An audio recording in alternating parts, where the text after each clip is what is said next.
శ్రీమద్ భగవద్గీత 5వ అధ్యాయము కర్మయోగము కృష్ణ భక్తి భావనలో కర్మ. అర్జునుడు పలికెను, ఓ కృష్ణ, మొట్టమొదట నీవు నన్ను కర్మత్యాగము చేయమని చెప్పావు. తిరిగి ఇప్పుడు భక్తితో కూడిన కర్మను ఉపదేశిస్తున్నావు. ఈ రెండింటిలో ఏది ఎక్కువ లాభదాయకమో దయచేసి నాకు నిశ్చయంగా తెలియజేయము. శ్రీకృష్ణ భగవానుడు పలికెను, కర్మ సన్యాసము, భక్తిలో కర్మ రెండూ కూడా మోక్షానికి మంచివే.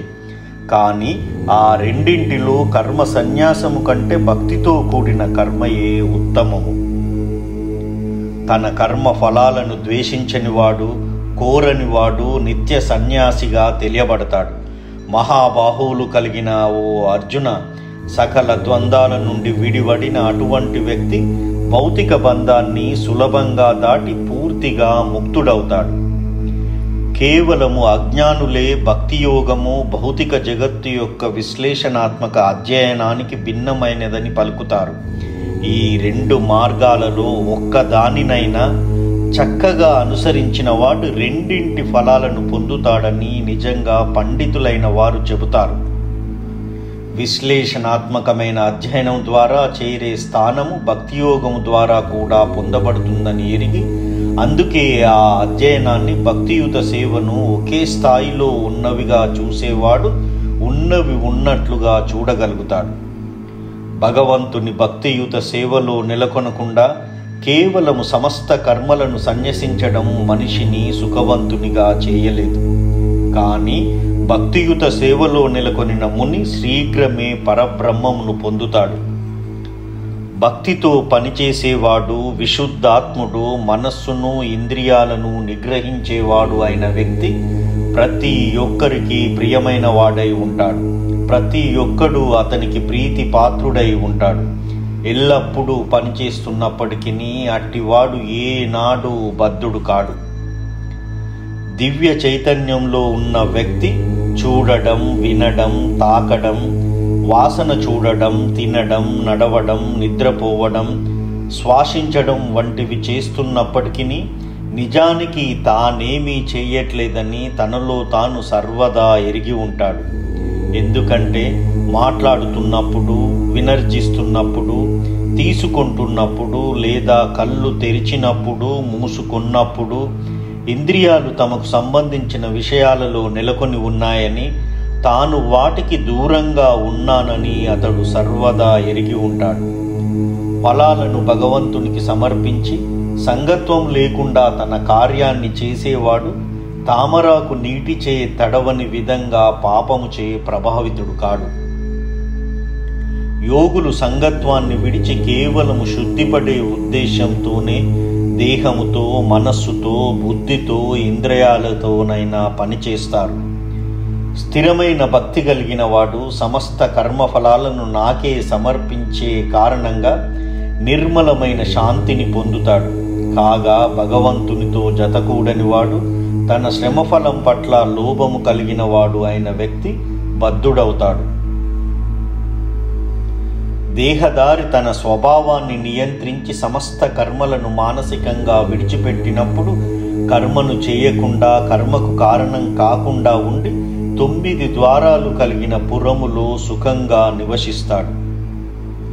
తన దేహ పురానికి అధిపతి అయిన దేహదారి కర్మలను తయారు చేయడం కానీ, జనులను కర్మలో ప్రేరేపించడం కానీ, కర్మ ఫలాలను సృష్టించడం కానీ చేయడు.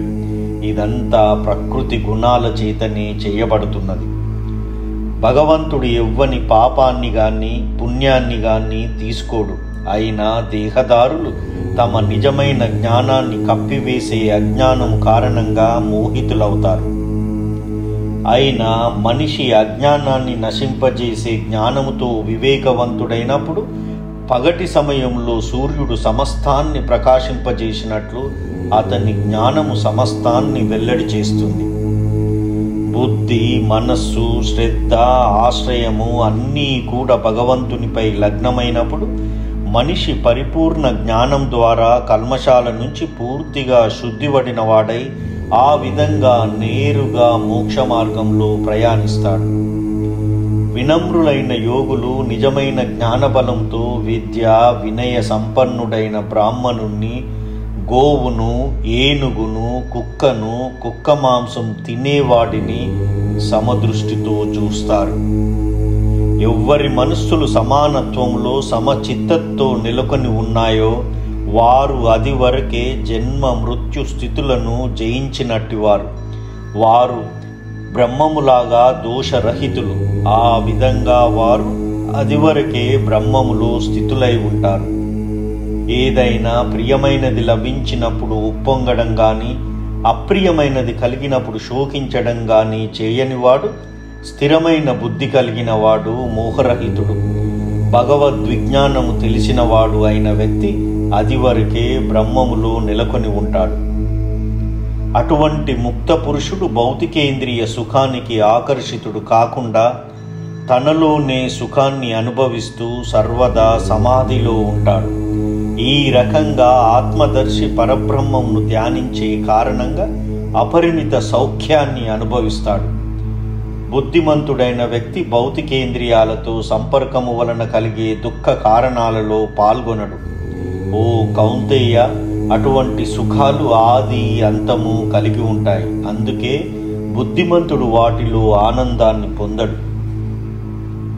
ఈ ప్రస్తుత దేహాన్ని విడిచిపెట్టడానికి ముందే మనిషి భౌతికేంద్రియ వేగాలను సహించగలిగితే, కామ క్రోధ వేగాలను ఆపగలిగితే చక్కగా నెలకొన్నవాడై ఈ జగత్తులో సుఖీ అవుతాడు.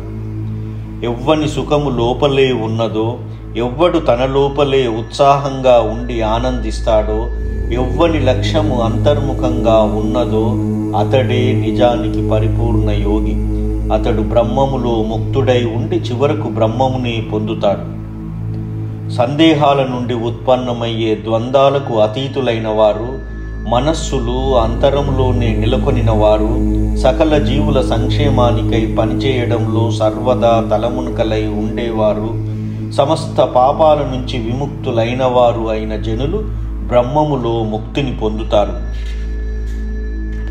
కోపము నుంచి సమస్త భౌతిక కోరికల నుండి విడివడిన వారు, ఆత్మదర్శులు, స్వీయ నిగ్రహము కలిగిన వారు, పూర్ణత్వానికై నిరంతరము ప్రయత్నిస్తున్నవారు అయిన వ్యక్తులు అచిరకాలములోనే బ్రహ్మములో మోక్షాన్ని నిశ్చయంగా పొందుతారు.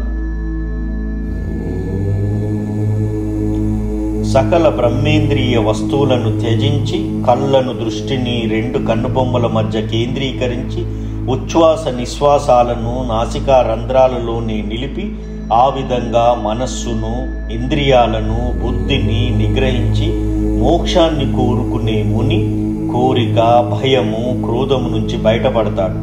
సర్వదా ఈ స్థితిలో ఉన్నవాడు నిశ్చయంగా ముక్తుడవుతాడు. నన్ను సమస్త యజ్ఞాలకు, తపస్సులకు చరమ భోక్తగాను, సకల లోకాలకు, దేవతలకు పరమ ప్రభువుగాను, సకల జీవులకు ఉపకారిగాను, శ్రేయోభిలాషిగాను తెలుసుకొని నా సంపూర్ణ భావనలో ఉన్న వ్యక్తి భౌతిక క్లేశ వేదన నుండి విడివడి శాంతిని పొందుతాడు. శ్రీమద్ భగవద్గీతలోని కర్మయోగము, కృష్ణ భక్తి భావనలో కర్మ అనే 5వ అధ్యాయము సమాప్తము. జై శ్రీరామ్.